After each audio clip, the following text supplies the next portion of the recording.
মুসা এই বায়না ধরো না, আমার তো দেখা যায় না, এই পৃথিবীর চামড়ার চক্ষু দিয়ে আমাকে দেখা যাবে না। মুসা বললেন আমি দেখেই ছাড়বো। আল্লাহ বুঝাতে পারেন না, মুসাও ছাড়েন না।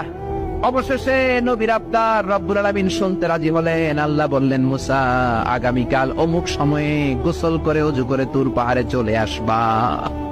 তুমি যখন দেখতেই চাও আগামীকাল তুর পাহাড়ে চলে এসো। সাইয়েদনা মুসা আলাইহিস সালাম তুর পাহাড়ে চলে এসেছেন, কারণ ওনার ফিলিংস আমাদের ফিলিংস একরকম নয়। আমরা কি আল্লাহর কথা শুনি?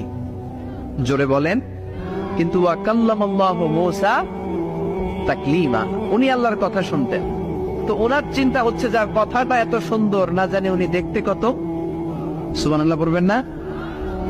আল্লাহ বললেন, মুসা আগামীকাল আসো, তুর পাহাড়ে আসো।